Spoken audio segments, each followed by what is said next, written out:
예. 자, 요번에는, 압축제의 설계 부분을 다루려고 하는데요. 이게 뭐냐면, 앞에까지는, 앞에서 구한 FCA가 있잖아요. 앞에서 구한 FCA는, 국부자구를 고려하지 않은 거예요.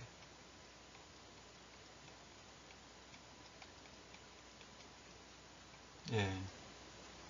근데 이제 압축제를 이제 설계를 하려면, 이제 최종적인 형태는 국부자구까지 고려한 압축제 설계가 돼야 되는데, 실제로 앞에서 구한 FCA는 국부자구를 고려하지 않은 거기 때문에 표기를 이런 식으로 하게 됩니다. 여기서 이제 G가 뭐냐면 글로벌입니다.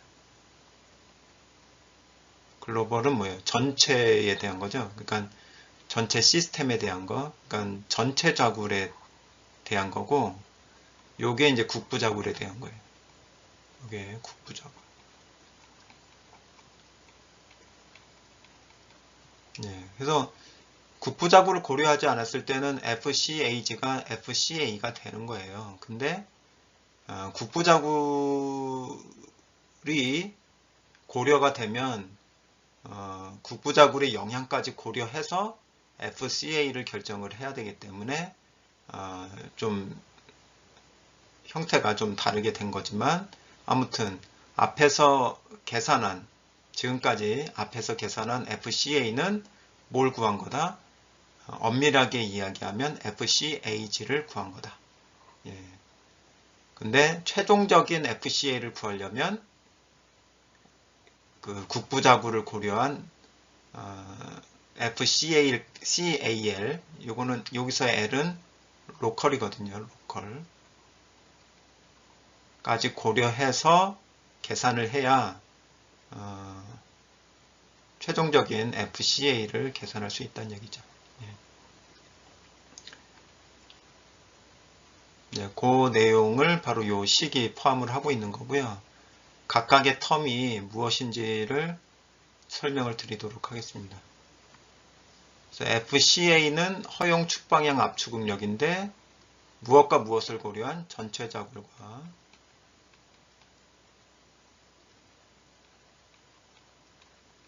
플러스 국부자굴.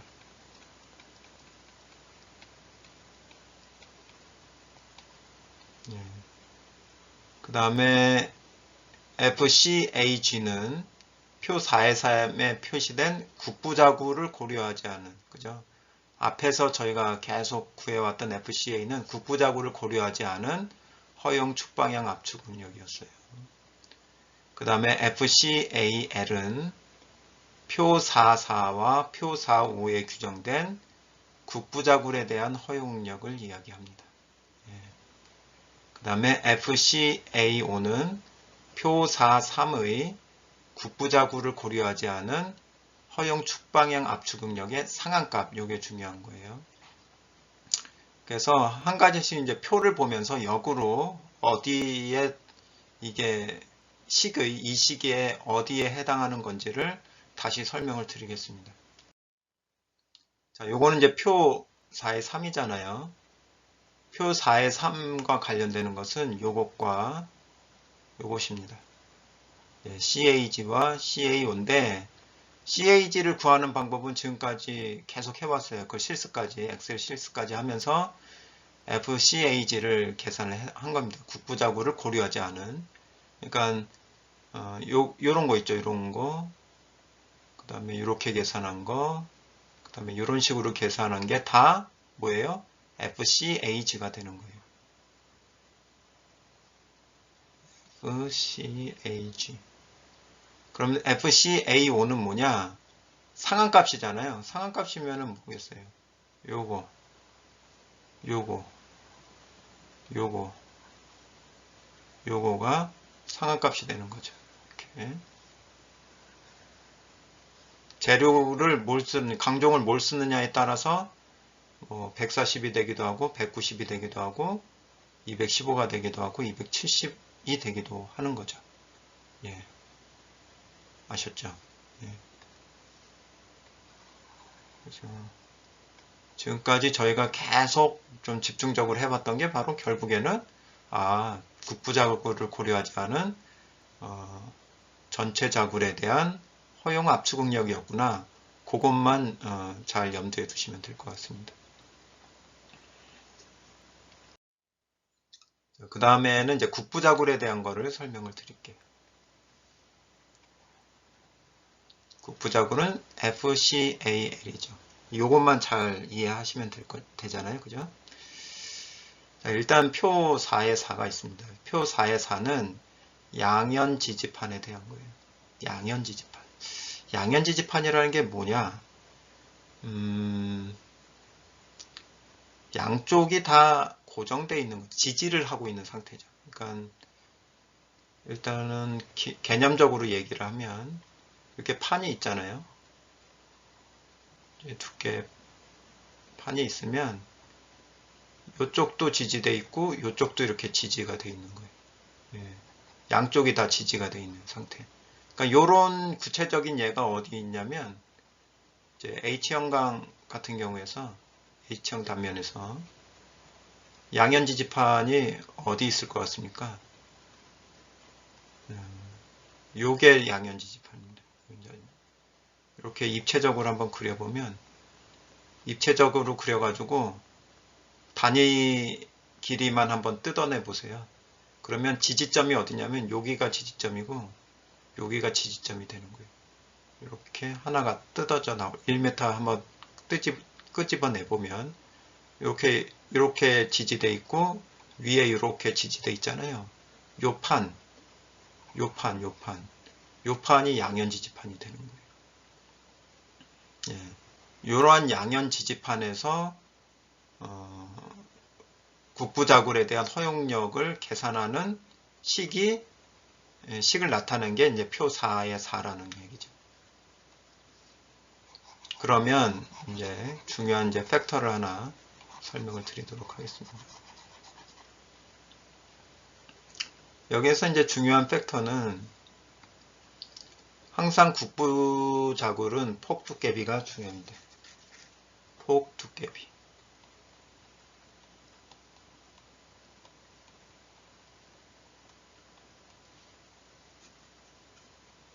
폭 두께비는 뭐냐? 폭 두께죠. 그대로 순서대로 폭을 B라고 하고 T를 두께라고 하면은 그러니까 판의 폭과 판의 두께의 B예요.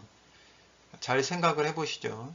폭 두께비가 크게 되면 국부자굴이 잘 일어날까요? 잘 안 일어날까요?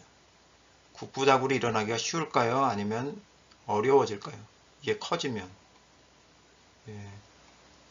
커진다는 얘기는 같은 뭐 폭에서 두께가 얇아진다는 얘기고 아니면 같은 두께에서 폭이 커진다는 얘기잖아요. 그러면은 이게 찌그러지기가 더 쉬워지잖아요. 그러니까 국부자굴의 가능성이 높아져요.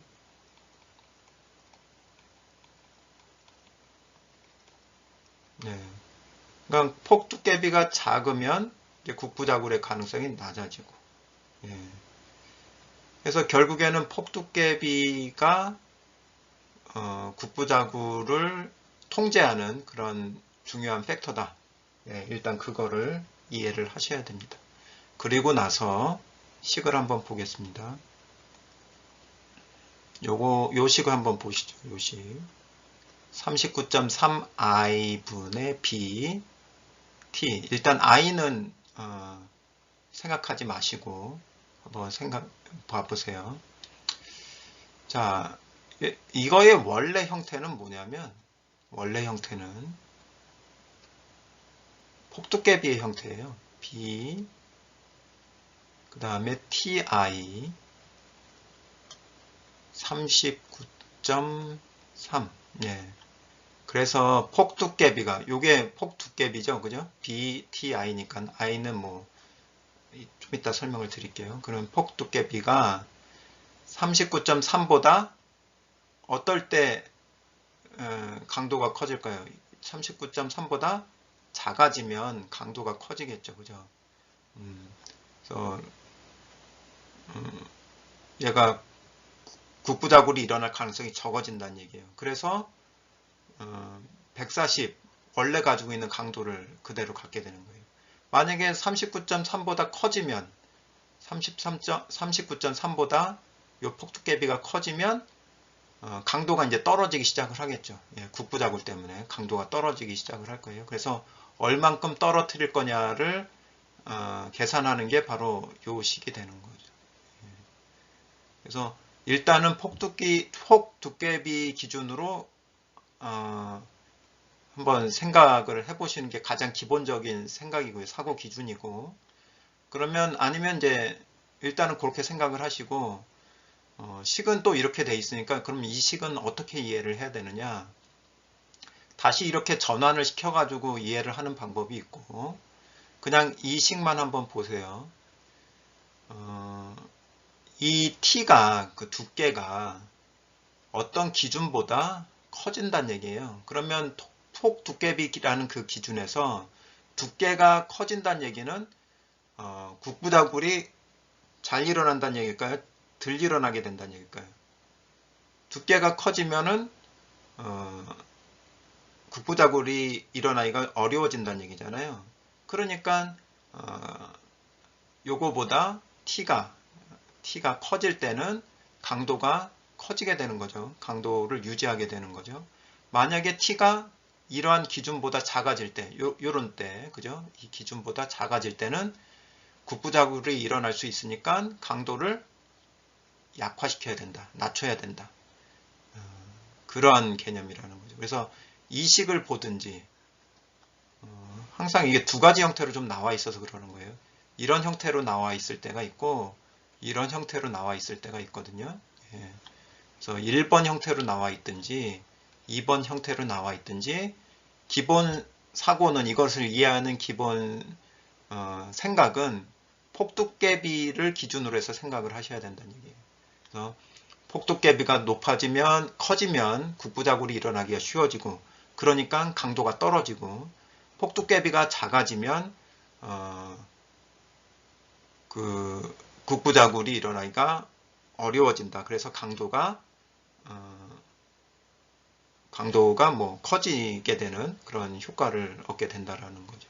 그래서 그런 상관관계를 폭두께비를 기준으로 해서 자꾸 생각해보는 훈련이 필요하다. 예, 식을 보면서 그냥 이렇게 숫자만 집어넣는데 급급하지 말고요.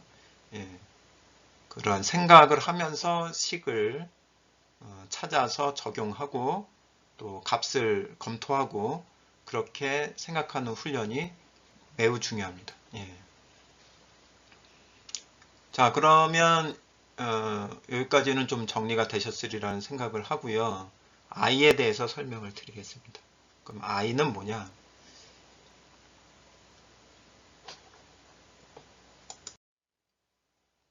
예. 응력구배 계수라고 하는 거예요. 응력구배 계수. 자, 그 I가 빠져 있는 것은 뭐냐면 I가 빠져 있는 거. I를 고려하지 않으면 어떤 상태가 되냐면 I를 고려하지 않는 게 아니라 I가 그냥 1인 경우죠. 그냥 예. I가 1인 경우가 어떤 경우냐면 힘을 받는데 이게 똑같은 거예요. 어떻게 폭방향으로 이 크기가 같은 상태라는 거죠. 유니폼. 예. 요 상태가 기준이에요. 이게 스탠다드. 요게 기준이에요. 예. 요걸 기준으로 해서 아까 식을 만든 거예요. 근데 거기에다가 I를 플러스 시켜주면 I를 고려하게 되면 이렇게 응력이 폭방향으로 변하는 경우에도 허용응력, 국부작울에 대한 허용응력을 계산하는 것이 가능하다. 예. 그래서 이러한 응력의 변화, 그거를 응력구배, 응력경사라고 표현을 합니다. 예. 응력의 변화, 응력의 경사, 응력의 구배, 그것을 I 값으로 고려를 하겠다라는 거죠. 예. 그러면 그 I 값을 어떻게 구하냐면 먼저 phi 값을 구하게 됩니다. phi 값은 F1분의 F1 빼기 F2가 되는데 첫 번째 이걸 경우로 한번 볼게요. 이게 잘 안 보일 수 있는데 이게 지금 압축입니다. F1이고 압축이고 압축을 플러스로 놓고 인장을 여긴 둘 다 압축이죠. 여기 인장은 마이너스라고 봤을 때 부호 규정 자체를 그러면 압축은 플러스고 여기도 압축이죠. 예. 둘 다 압축인데 여기는 크고 여기는 작잖아요. 그러면은 큰 게 F1이 되는 거예요. 둘 다 압축인 경우에 큰 게 F1이 되는 거예요. 작은 게 플러스지만 작은 게 F2가 되는 거죠. 예. 그래서 만약에 요게 100이고 요게 80이다 그러면 응력 900 파이는 계산해 볼까요? F1이 100이죠. 그리고 F1 100 빼기 80이니까 요거는 100분의 20이 됩니다. 0.2가 되는 거죠. 0.2. 자, 그러면은 이제 요번에는 압축을 받고 한쪽은 압축을 받고 한쪽은 인장을 받는 경우를 보도록 하겠습니다. 한쪽은 압축, 한쪽은 인장. 이때는 어떤가요? 이때는 만약에 여기가 압축 50, 여기가 마이너스 50이라고 보죠. 마이너스 50. 대칭으로. 근데 한쪽은 플러스고 한쪽은 마이너스예요. 그러면 요게 F1이 됩니다. 그리고 요게 F2가 되는 거죠.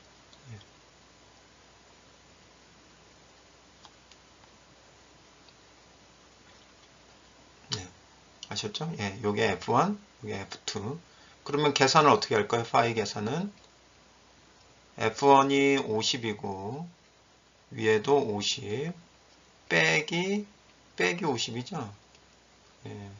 그러니까 이 50분의 100이 된단 말이에요. 그럼 2가 되는 거죠. 예. 이런 식으로 파이 값을 계산을 한다. 예. 그리고 나서 그 파이 값을 여기다가 이렇게 집어넣어서 I 값을 계산을 하면 됩니다. 예. 요게 응력 9배 개수를 구하는 방법이고요. 응력 9배 개수는 양연 지지판인 경우에만 적용을 하게 됩니다. 양연 지지판인 경우. 그래서 요 그림 왼쪽에 있는 그림은 다 양연 지지판을 표현을 해주고 있는 거예요. 요게 양연 지지판이에요. 지지점은 어디예요? 여기랑 여기가 이제 지지점이 되는 거죠. 그 다음에 또 하나는 여기죠. 요거. 근데 잘 보세요. 요 안쪽 지지점입니다. 안쪽 지지점. 예, 중간이 아니고 안쪽 지지점이에요. 예, 요 안쪽으로 해서 요 판이 양연 지지판입니다. 예, 사각 단면에서. 그 다음에 H형 단면에서는 요거. 예, 여길 지지점, 여길 지지점. 해서 양연 지지, 이거 한쪽 두 군데서 양쪽 면에서 지지를 하고 있다고 그래서 양연 지지판이라고 합니다. 예, 그러면 I 계산할 수 있고 아까 시계에 의해서 양연 지지판의 국부자굴에 대한 허용 압축 응력을 계산할 수가 있게 되겠죠. 네. 자, 그 다음 이제 요거는 자유돌출판입니다. 자유돌출판. 자유돌출판은 H단면에서 보면 H형 단면에서 보면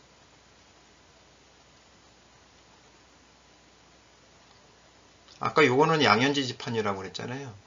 자유돌출판은 요겁니다. 잘 보세요. 캔틸레버 형태라고 보시면 돼요. 요거. 한쪽은 지지가 돼 있고 한쪽은 자유롭죠. 그죠? 캔틸레버처럼 자유롭죠. 여기에서 딱 지지하고 있고 요거. 그 다음에 여기 지지돼 있고 요거. 여기 지지돼 있고 요거. 요런 게 다 자유돌출판이에요. 예. 자유롭게 밖으로 튀어나와 있다. 한쪽은 지지된 상태에서. 그래서 요거를 자유돌출판이라고 합니다. 만약에 기역현관 같은 경우에는 여기가 지지돼 있고 요거 여기가 지지돼 있고 요거 요런 게 이제 자유돌출판이 되는 거죠. 네. 여기는 이제 응력 구배는 고려할 필요가 없이 이러한 어떤 기준들을 요것도 이렇게 T가 커지면은 국부자굴이 일어나기가 어려우니까 원래 강도 그대로를 썼구나. 이렇게 이해하시면 되죠. 만약에 T가 이 기준보다 작아지면 이렇게 작아지면 강도가 떨어지니까 국부자굴이 일어날 가능성 때문에 강도가 떨어지니까 이렇게 강도를 낮출 수 있는 식을 제시를 해줬구나.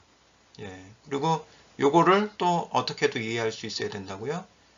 T분의 B 바로 폭두께비죠. T분의 D 이게 뭐보다 작으면 12.9보다 작으면 폭두께비가 이제 작아지니까 기준값보다 작아지니까 국부자굴이 발생하기가 어려운 상태죠. 그죠? 그것은 강도를 국부자굴을 고려하지 않아도 된다라는 그런 의미를 가지고 있기 때문에 이제 원래 강도를 그대로 쓸 수가 있다. 만약에 T분의 B가 12.9보다 크다라는 얘기는 국부자굴이 발생할 가능성이 있으니까 강도를 낮춰야 된다. 허용력을 낮춰야 된다. 라는 그런 맥락을 좀 이해해 주시고 그렇게 해서 이제 FCA에다가 적용을 해줘야 되는데요. 사실 이제 여기 지우고 이런 H형광 같은 데서 보면 자유돌출판도 있고 양현지판도 있고 다 그렇잖아요. 그죠? 그러면 이제 국부자굴에 의한 국부자굴에 대한 허용 응력이 두 가지가 나오는 거죠. 그죠? 국부자굴에 대한 허용 응력이 양현집집판에 의해서 나오는 거를 FCAL1이라고 하고 자유돌출판에 의해서 나오는 거를 FCAL2라고 했을 때 그러면 과연 FCAL은 뭘로 취해야 되느냐? 당연히 작은 거를 취해야 되는 거죠. 미니멈 둘 중에서 작은 게 어디로 들어간다? 요 FCAL로 들어간다. 그래서 양현지지판에 대해서도 검토하고 그 다음에 자유돌출판에도 검토하고 만약에 뭐 자유돌출판만 있다 그러면은 두 가지를 다 할 필요는 없겠죠. 단지 다양한 형태가 있으면 다양한 형태를 다 고려를 해야 돼요. 그 다음에 양현집지판으로 된 경우에도 만약에 판이 이런 식으로 형태가 사각형이 이렇게 돼 있으면 요게 크기가 다 다르잖아요. 그러면 크기 다른 거를 다 고려를 해서 허용력을 계산을 해줘야 됩니다. 그렇게 해서 최소값을 FCAL에다가 넣어주면 되는 거죠. 그래서 여기까지 해서 구체적으로 어떻게 FCA를 계산하는지를 전체적인 흐름을 정리하였습니다. 다음 주에는 이것을 이용을 해서 예제를 한번 다뤄보도록 하겠습니다.